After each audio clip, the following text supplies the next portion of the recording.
Good morning friends. आज के daily current affairs programme में हम आपका स्वागत करते हैं। जैसा कि आप लोग जानते हैं कि वीडियो के अंत में एक अभ्यास प्रश्न पूछा गया है, इसलिए कृपया वीडियो को अंत तक देखें और हमारे कमेंट बॉक्स में जाकर उसका उत्तर दें। और इसके अलावा अगर आपको ये वीडियो अच्छी लगती है तो कृपया लाइक करें, शेयर करें और सब्सक्राइब करना ना भूलें। आइए दोस्तों देखते हैं। आज है 16 सितंबर 2021 और आज के लिए जितने भी बहुविकल्पीय प्रश्न बन सकते हैं उन सब की हम इस वीडियो में चर्चा करेंगे। तो आइए सबसे पहले देखते हैं पिछले सेशन के अभ्यास प्रश्न को कि हाल ही में किस देश के ग्रामीणों ने डेल्टा रोबोट बनाया है। ए चीन, बी भारत, सी चाइना, डी इंडोनेशिया। तो इसका सही उत्तर है दोस्तों ऑप्शन डी इंडोनेशिया। हाल ही में इंडोनेशिया के ग्रामीणों ने डेल्टा रोबोट बनाया है। आइए अब देखते हैं इस सेशन के पहले प्रश्न को। इंजीनियर दिवस कब मनाया जाता है? ए 19 सितंबर, बी 15 सितंबर, सी 14 सितंबर, डी 11 सितंबर। तो इसका सही उत्तर है दोस्तों 15 सितंबर। बीते दिन 15 सितंबर को इंजीनियर डे मनाया गया। आइए डिटेल में जानते हैं कि यह दिवस क्यों मनाया जाता है। तो यह दिन मोक्षगुंडम विश्वेश्वरैया की जयंती का प्रतीक है। ये महान भारतीय इंजीनियर थे और उन्हें आधुनिक मैसूर का जनक भी कहा जाता है। ऐसा पहला इंजीनियर दिवस साल 1968 में मनाया गया था। इस साल एम विश्वेश्वरैया की 160वीं जयंती मनाई गई। आइए इमेज में देखते हैं। ये है आपके सामने सर एम विश्वेश्वरैया, जिनके जयंती पर हम लोग इंजीनियर्स डे हर साल 15 सितंबर को मनाते हैं। अगला है अंतर्राष्ट्रीय लोकतंत्र दिवस कब मनाया जाता है? ए 19 सितंबर, बी 14 सितंबर, सी 15 सितंबर, डी 13 सितंबर। तो ये जो ऑप्शन सी है दोस्तों, ऑप्शन सी 15 सितंबर। हर वर्ष हम लोग इसी दिन अंतर्राष्ट्रीय लोकतंत्र दिवस मनाते हैं। आइए डिटेल में जानते हैं इसके बारे में कि वर्ष 2007 में संयुक्त राष्ट्र महासभा UNGA ने 15 सितंबर को अंतर्राष्ट्रीय लोकतंत्र दिवस के रूप में मनाने का संकल्प पारित किया था। 8 नवंबर 2007 को UNGA ने इस दिन को अंतर्राष्ट्रीय लोकतंत्र के दिवस के रूप में अपनाए जाने की घोषणा की। इस तरह के पहले दिवस का आयोजन 2008 में हुआ था। यहाँ आप इमेज में देख पा रहे हैं इंटरनेशनल डे ऑफ डेमोक्रेसी। अगला प्रश्न है 15 सितंबर को कौन सी जानकारी परक चैनल को लॉन्च किया गया? ए लोकसभा टीवी, बी विधानसभा टीवी, सी राज्यसभा टीवी, डी संसद टीवी। तो ये जो ऑप्शन डी है दोस्तों, डी संसद टीवी, इसी को 15 सितंबर यानी बीते दिन लॉन्च किया गया। और जैसा कि आप जानते हैं कि संसद टीवी लोकसभा टीवी और राज्यसभा टीवी को विलय करके बनाया गया है। आइए डिटेल में जानते हैं कि 15 सितंबर यानी कल प्रधानमंत्री, उपराष्ट्रपति और लोकसभा अध्यक्ष के द्वारा संयुक्त रूप से संसद टीवी को लॉन्च किया गया। बता दें कि फरवरी 2021 में ही लोकसभा एवं राज्यसभा टीवी के विलय का निर्णय लिया गया था। मार्च 2021 में रवि कपूर जी को संसद टीवी का मुख्य कार्यकारी अधिकारी नियुक्त किया गया था। यहाँ आप देख रहे हैं कि संसद टीवी को किस प्रकार से नरेंद्र मोदी जी, जो हमारे वर्तमान प्रधानमंत्री हैं, वो लॉन्च कर रहे हैं। आइए अगला प्रश्न है हाल ही में मानवाधिकार परिषद का कौन सा सत्र संपन्न हुआ?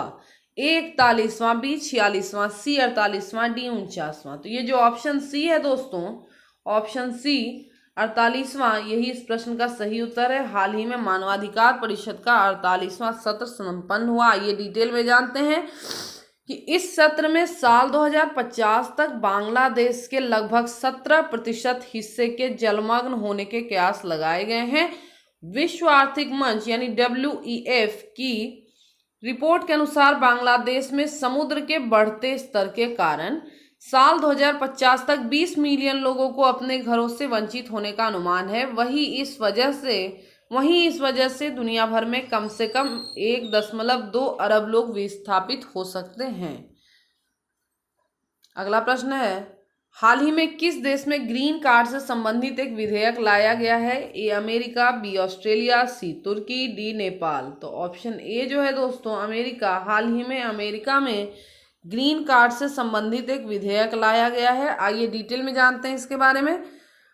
ग्रीन कार्ड अमेरिका में प्रवासियों को जारी किया जाने वाला ऐसा दस्तावेज है जो इस बात का सबूत है कि उन्हें अमेरिका में स्थायी रूप से रहने का अधिकार दिया गया है। इस संबंध में एक बिल प्रस्तावित किया गया है जिसके पारित होने पर हजारों अप्रवासियों विशेष रूप से भारतीयों को लाभ मिलने का अनुमान है। इसके तहत प्रत्येक प्रवासी श्रमिक को 5 किलोग्राम चावल मुफ्त दिए जाएंगे। आइए यहाँ देखते हैं इमेज में कि किस तरह का होता है अमेरिका का ग्रीन कार्ड। यहाँ आप देख सकते हैं जो एक स्थायी निवासी को मिलता है और अब इन्हें इससे प्रवासी लोगों को क्या होगा, 5 किलो चावल मुफ्त दिए जाएंगे। तो हाल ही में किस राज्य ने ड्राई राशन योजना की शुरुआत की है? Option A Odisha, B Meghalaya, C Bihar, D Gujarat.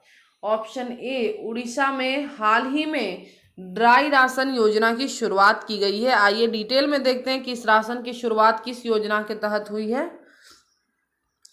कुछ समय पहले शीर्ष अदालत ने सभी राज्य एवं केंद्र शासित प्रदेशों को प्रवासी श्रमिकों के लिए, प्रवासी श्रमिक जो कि बाहर से आकर लॉकडाउन में रह रहे हैं किसी स्टेट में, तो उस वैसे प्रवासी श्रमिकों के लिए सूखा राशन प्रदान करने के लिहाज से एक योजना तैयार करने के निर्देश दिए थे जो कि कोविड खत्म होने तक रहेगी। इसी क्रम में उड़ीसा सरकार ने प्रवासी श्रमिकों को ड्राई राशन आपूर्ति के लिए एक योजना शुरू की है।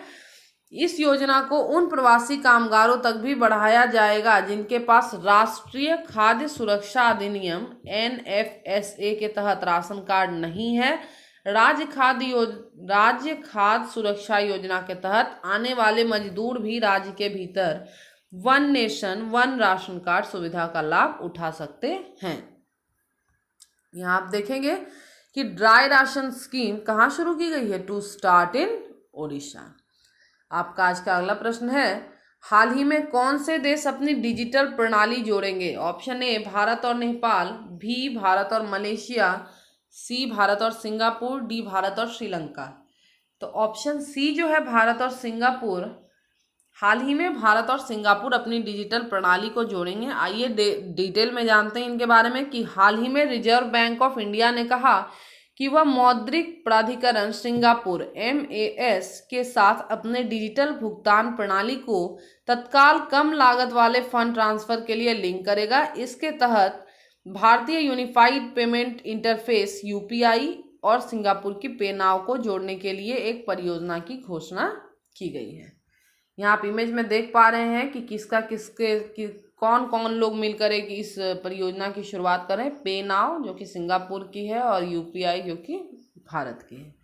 अगला प्रश्न है, हाल ही में कैग गिरीश मुर्मू को कब तक के लिए ASO-SAI का नया अध्यक्ष चुना गया है? 2024, 2025, 2026 और 2027। तो ये जो ऑप्शन डी है आपका 2027 तक के लिए जो हमारे CAG हैं गिरीश मुर्मू को ASO-SAI का नया अध्यक्ष चुना गया है। आइए डिटेल में जानते हैं इसके बारे में कि भारत के नियंत्रक एवं महालेखा परीक्षक GC मुर्मू यानी गिरीश चंद्र मुर्मू को 2024 से 2027 तक 3 साल की अवधि के लिए एशियाई सर्वोच्च लेखा परीक्षण संस्थानों की असेंबली का अध्यक्ष चुना गया है। मुर्मू को 56वीं शासी निकाय द्वारा चुना गया था। भारत 2024 में SO-SAI की 16वीं असेंबली की मेजबानी करेगा। यहाँ आप इमेज में देख पा रहे हैं जो कि हमारे नियंत्रक और महालेखा परीक्षक हैं गिरीश चंद्र मुर्मू जी को। आइए अगला प्रश्न देखते हैं, हाल ही में उत्तराखंड के किस जिले में भारत की सबसे बड़ी ओपन एयर फर्नरी का उद्घाटन किया गया है? ए नैनीताल, बी अल्मोड़ा, सी रानीखेत, डी हरिद्वार। तो ये जो ऑप्शन सी है रानीखेत, इसी जिले में भारत की सबसे बड़ी ओपन एयर फर्नरी का उद्घाटन किया गया है और यह जिला कहाँ है? उत्तराखंड में है। आइए डिटेल में जानते हैं कि यह 1800 मीटर की ऊंचाई पर बनाया गया है। इसमें बड़ी संख्या में फर्न प्रजाति के पौधे होंगे। फर्न प्रजाति गैर फूल वाले टेरिडोफाइट बीजाणुओं का उत्पादन करने के साथ साथ उनका प्रजनन भी हो सकेगा। इसका उद्घाटन कैंपा योजना के तहत की गई है। यहाँ आप देख पा रहे हैं इमेज में, अगर ज़्यादा डिटेल में देखना है तो यहाँ देख सकते हैं आप कि forest research range Kalika Ranikhet में इसका उद्घाटन हुआ है। आइए सेशन के अंतिम प्रश्न को देखते हैं, हाल ही में किसने इटालियन ग्रांड प्री का खिताब जीता है? ए Daniel रिचार्डो, B वल्तेरी Bottas, C Max वर्स्टप्पन, D इनमें से कोई नहीं। तो डेनियल रिचार्डो ने हाल ही में इटालियन ग्रांड प्री जीता है। आइए डिटेल में जानते हैं। डेनियल रिचार्डो ने इटली के ऑटोड्रोमो नाजियोनेल मोंजा ट्रैक पर आयोजित फार्मूला 1 इटालियन ग्रांड प्री 2021 का खिताब जीता। इसमें लुइस हैमिल्टन एवं मैक्स वर्स्टप्पन टक्कर के कारण इतालवी ग्रांड प्री 2021 से बाहर हो गए। जैसा कि आप लोग जानते हैं कि लुइस हैमिल्टन और मैक्स वर्स्टप्पन ने 2021 में ही बहुत सारे ग्रांड प्री का खिताब जीता है, लेकिन इसमें वे लोग क्या हुए, टक्कर के कारण बाहर हो गए और फाइनली इस मैच के विनर हुए इटालियन ग्रैंड प्री के डेनियल रिचार्डो। आइए इमेज में देखते हैं, ये हैं आपके सामने डेनियल रिचार्डो, जिन्होंने 2021 का इटालियन ग्रैंड प्री जीता है। तो आइए सबसे अंत में देखते हैं इस सेशन के अभ्यास प्रश्न को। विश्व हिंदी दिवस कब मनाया जाता है? ऑप्शन ए 10 फरवरी, बी 10 मार्च, सी 10 जनवरी, डी कोई नहीं। मुझे नहीं लगता कि इससे आसान प्रश्न आपके लिए कुछ हो सकता है। अगर आप लोग इस प्रश्न का उत्तर जानते हैं तो मैक्सिमम लोग जानते होंगे। इस प्रश्न का उत्तर जाकर हमारे कमेंट बॉक्स में दें। आज का सेशन यही समाप्त होता है। धन्यवाद दोस्तों।